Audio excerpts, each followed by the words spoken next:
मौजूद हैं, political analyst हैं। अमित जी, आपका स्वागत है। आप समझ पा रहे हैं कि ये जिस तरह कास्ट के गुलदस्ते बीजेपी सजाने की कोशिश कर रही है राज्यों में, उसका इम्पैक्ट कुछ यूपी में पड़ेगा? बात भले ही वो कहें कि नारी, किसान, युवा, गरीब, लेकिन एक्चुअल इम्प्लीमेंटेशन में वो कास्ट का बड़ा ध्यान रखते हैं।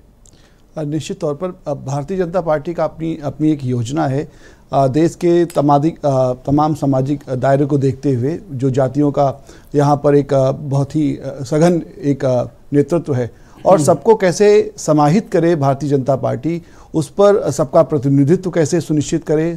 जैसा मोदी जी कहते हैं कि सबका साथ, सबका विकास, सबका विश्वास और सबका प्रयास, वो एक योजना मेरे ख्याल से इन 9.5 वर्षों के बाद इम्प्लीमेंट होते हुए दिखाई दे रही है। और बीजेपी 2019 से ही मध्य प्रदेश, छत्तीसगढ़ और राजस्थान में नेतृत्व परिवर्तन को लेकर लगातार प्रयास कर रही थी और इसी का परिणाम है कि जब वो पुराने नेतृत्व से पीछा छुड़ाना मकसद था या फिर जातिगत गुलदस्ता तैयार करने का और नए लोगों को लाने का मकसद था? निश्चित तौर पर देखिए, भारतीय जनता पार्टी ने राजस्थान में जिस तरीके से 2019 में हार हुई थी भारतीय जनता पार्टी की, और मध्य प्रदेश में भी सत्ता गंवानी पड़ी, छत्तीसगढ़ में भी सत्ता गंवानी पड़ी, भारतीय जनता पार्टी का मुझे लगता है ये एक हमेशा से प्रयास रहा है कि आने वाली जो सेकेंड लाइन की लीडरशिप है उसको कैसे तैयार किया जाए। और इस प्रदेश में भारतीय जनता पार्टी ने बड़ी कुशलता से एक जो सेकेंड लाइन ऑफ डिफेंस है, उनका जो लीडरशिप है, दूसरी पीढ़ी की लीडरशिप है, उसको तैयार किया है। शिवराज चौहान एक लंबे समय तक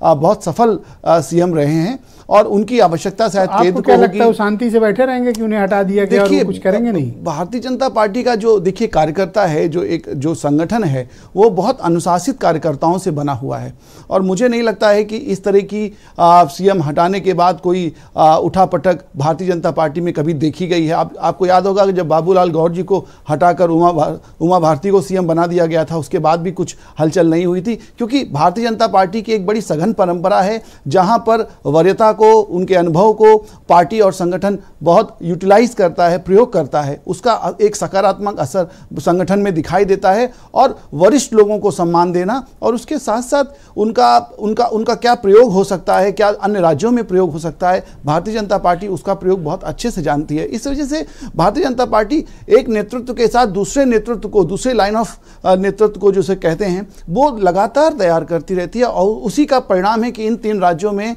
एक नेतृत्व को। थैंक यू अमित जी, शुक्रिया आपका। हमारे साथ जुड़े रहिएगा, डिबेट को आगे बढ़ाएंगे। मेरे साथ